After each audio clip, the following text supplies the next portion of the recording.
బంగాళాఖాతంలో ఏర్పడుతున్న వరుస అల్పపీడనాలు ఆంధ్రప్రదేశ్ను వణికిస్తున్నాయి. ఇప్పటికే గత వారం రోజుల నుంచి కూడా పశ్చిమ మధ్య బంగాళాఖాతంలో ఏర్పడిన అల్పపీడనంతో ఆంధ్రప్రదేశ్ వ్యాప్తంగా ముఖ్యంగా ఉభయ గోదావరి జిల్లాలు కృష్ణా జిల్లాకి సంబంధించి భారీ వర్షాలు కురుస్తున్నటువంటి పరిస్థితి అయితే కనిపిస్తుంది. దీనికి తోడు ఎగువ ప్రాంతాల్లో కురుస్తున్న వర్షాలకు అటు కృష్ణా గోదావరి నదులు కూడా పొంగి ప్రవహిస్తున్నటువంటి పరిస్థితి అయితే ఉంది. అయితే ఇప్పుడు ఏపీకి మరొక అల్పపీడనం గట్టి దెబ్బనిస్తున్నటువంటి పరిస్థితి అయితే కనిపిస్తుంది. ఇప్పటికే వారం రోజుల నుంచి అటు అల్పపీడనం ఉన్నటువంటి నేపథ్యంలో బంగాళాఖాతంలో మరొక అల్పపీడనం ఏర్పడే అవకాశం ఉందని విశాఖ వాతావరణ శాఖ అధికారులు అయితే తెలియజేస్తున్నారు. రేపు మరొక అల్పపీడనం ఏర్పడుతుందని తుఫాను హెచ్చరికల కేంద్రం అయితే హెచ్చరికలు జారీ చేస్తున్నటువంటి పరిస్థితి అయితే కనిపిస్తుంది. దీంతో మొత్తం ఆంధ్రప్రదేశ్ వ్యాప్తంగా భారీగా వర్షాలు కురుస్తాయని వాతావరణ శాఖ అధికారులు అయితే హెచ్చరికలు జారీ చేస్తున్నటువంటి పరిస్థితి అయితే కనిపిస్తుంది. ముఖ్యంగా చూస్తే రానున్నటువంటి 3 రోజులు ఆంధ్రప్రదేశ్ వ్యాప్తంగా ముఖ్యంగా అటు ఉత్తరాంధ్ర ఉత్తర దక్షిణ కోస్తా జిల్లాలకు సంబంధించి భారీ నుంచి అతి భారీ వర్షాలు కురుస్తాయని తెలియజేస్తున్నారు. ప్రస్తుతం దక్షిణ ఛత్తీస్గఢ్ పరిసరాల్లో కొనసాగుతున్నటువంటి ఈ అల్పపీడన ద్రోణి రానున్నటువంటి 3 రోజుల్లోనూ ఆంధ్రప్రదేశ్లో అనేక జిల్లాల్లో భారీ వర్షాలు కురవడానికి కారణమవుతుందనేది అటు ఐఎండీ తెలియజేస్తున్నటువంటి పరిస్థితి అయితే ఉంది. ముఖ్యంగా చూస్తే కోస్తా జిల్లాల్లో దీని ప్రభావం ఎక్కువగా ఉంటుందనేది అటు భారత వాతావరణ కేంద్రం అయితే తెలియజేస్తున్నటువంటిది అయితే ఉంది. అయితే రాయలసీమకు సంబంధించి తేలికపాటి నుండి ఒక మోస్తరు వర్షాలు కురుస్తాయనేది వాతావరణ శాఖ అధికారులు అయితే తెలియజేస్తున్నారు. ఇప్పటికే అటు మచిలీపట్నం, కాకినాడ, విశాఖపట్నం, గంగవరం, కళింగపట్నం పోర్టుల్లో 3వ నెంబరు ప్రమాద హెచ్చరిక అనేది కొనసాగుతుంది. అయితే దీని ప్రభావం ఇప్పటికీ అంటే గడిచినటువంటి వారం రోజుల నుంచి కూడా భారీగా వర్షాలు కురుస్తున్నటువంటిది అయితే ఉంది. ముఖ్యంగా చూస్తే అటు ఎన్టీఆర్ జిల్లా, గుంటూరు జిల్లా అండ్ అటు ఉభయ గోదావరి జిల్లాల్లో భారీ వర్షాలు కురుస్తున్నటువంటిది ఉంది. దీనికి తోడు ముఖ్యంగా చూస్తే అటు తెలంగాణ, ఛత్తీస్గఢ్లో ఎగువ ప్రాంతాల్లో కురుస్తున్నటువంటి వర్షాలకు గోదావరి ప్రవాహం పెరిగినటువంటి పరిస్థితి అయితే ఉంది. ఇప్పుడే భద్రాచలం దగ్గర భారీగా అటు గోదావరి ప్రవాహం పెరిగినటువంటి నేపథ్యంలో దిగువ ప్రాంతాల్లో ఉన్నటువంటి ప్రజలందరినీ కూడా అధికార యంత్రాంగం అప్రమత్తం చేస్తున్నటువంటి పరిస్థితి అయితే ఉంది. దీనికి తోడు కృష్ణా నది కూడా పొంగి పొరలుతున్నటువంటిది అయితే ఉంది. అయితే రాయలసీమకు సంబంధించి కొంత వర్షపాతం తక్కువగా అంటే తేలికపాటి వర్షాలు కురుస్తున్నా కూడా ముఖ్యంగా చూస్తే ఇటు ఉత్తరాంధ్ర జిల్లాలు అదేవిధంగా ఉభయ గోదావరి జిల్లాలు, కృష్ణా, గుంటూరు జిల్లాలకు సంబంధించి భారీ నుంచి అతి భారీ వర్షాలు కురుస్తాయనేది వాతావరణ శాఖ అధికారులు అయితే తెలియజేస్తున్నారు.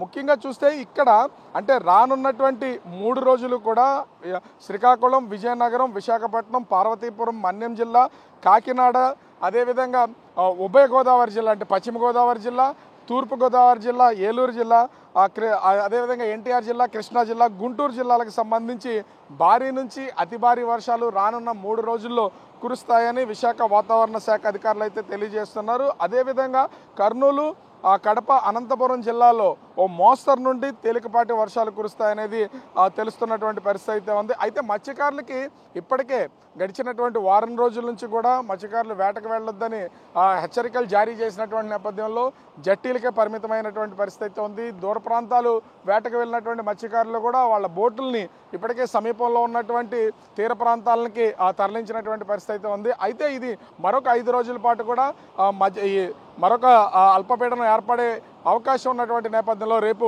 మరొక అల్పపీడనం ఏర్పడుతుందని వాతావరణ శాఖ అధికారులు తెలియజేయడంతో పాటు మరొక 5 రోజుల పాటు మత్స్యకారులు ఎవరు అటు సముద్రంలో వేటకు వెళ్ళొద్దని హెచ్చరికలు జారీ చేస్తున్నారు. ఇప్పటికే సముద్రం కూడా అల్లకల్లోలంగా మారుతున్నటువంటి పరిస్థితి అయితే ఉంది. ఎందుకంటే అల్పపీడనాలు ఏర్పడిన ఆ ద్రోణి సముద్ర తీర ప్రాంతాల్లో దాదాపుగా 4 నుంచి 7 కిలోమీటర్ల ఎత్తులో కొనసాగుతున్నటువంటి పరిస్థితి అయితే ఉంది. దీని ప్రభావంతో అటు ఆంధ్రప్రదేశ్ వ్యాప్తంగా కూడా భారీ వర్షాలు కురిసే అవకాశం ఉందని తెలియజేస్తున్నారు. ఇప్పటికే లోతట్టు ప్రాంతాల ప్రజలను సురక్షిత ప్రాంతాలను తరలించడానికి అటు అధికార యంత్రాంగం కూడా అప్రమత్తమైనటువంటి పరిస్థితి అయితే ఉంది.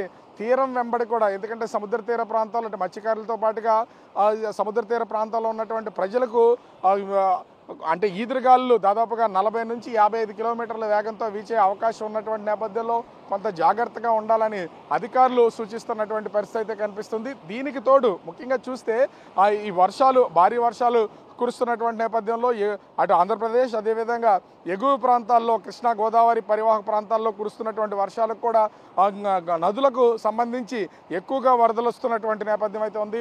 అటు నదులు పొంగి ప్రవహిస్తున్నాయి.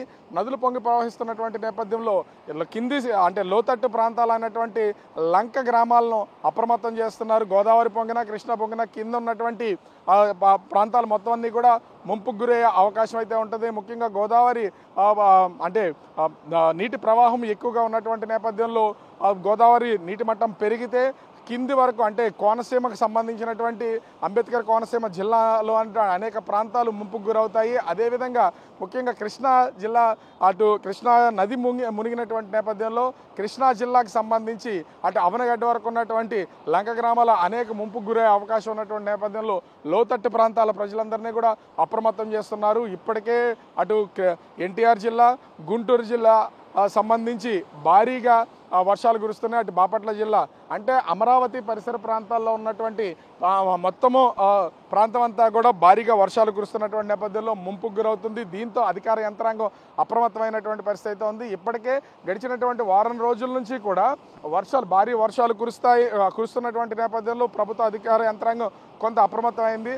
అయితే ఈ వర్షాలన్నీ కూడా అంటే రానున్నటువంటి 1-2 రోజుల్లో తగ్గుముఖం పడతాయని ఆశించినటువంటి నేపథ్యంలో రేపు మరొక అల్పపీడనం అంటే బంగాళాఖాతంలో పశ్చిమ మధ్య బంగాళాఖాతంలో ఏర్పడనున్నది తుఫాను హెచ్చరికల కేంద్రం తెలియజేసినటువంటి పరిస్థితి ఉంది. ఈ నేపథ్యంలో ఇంకా అప్రమత్తత గురి చేసినటువంటి పరిస్థితి ఉంది. ఇప్పటికే కొన్ని జిల్లాల్లో భారీ వర్షాలు కురుస్తున్నటువంటి నేపథ్యంలో స్కూళ్ళకి కొంత సెలవులు అయితే ప్రకటించారు. కలెక్టర్లకి ఆదేశాలు అయితే జారీ చేసినటువంటి పరిస్థితి ఉంది.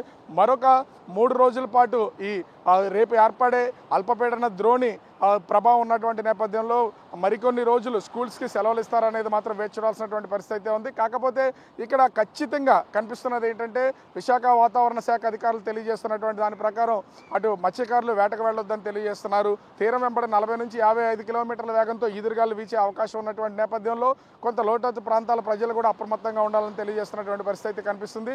శ్రీకాకుళం నుంచి బాపట్ల జిల్లా వరకు ఉన్నటువంటి ఈ ఉత్తరాంధ్ర ఉత్తర దక్షిణ కోస్తా జిల్లాల ప్రజలు అధికార యంత్రాంగం కొంత అప్రమత్తంగా ఉండాలని సూచన చేస్తున్నటువంటి పరిస్థితి కనిపిస్తుంది. కెమెరామెన్ అజయ్తో రాజు, బిగ్ టీవీ, విశాఖపట్నం.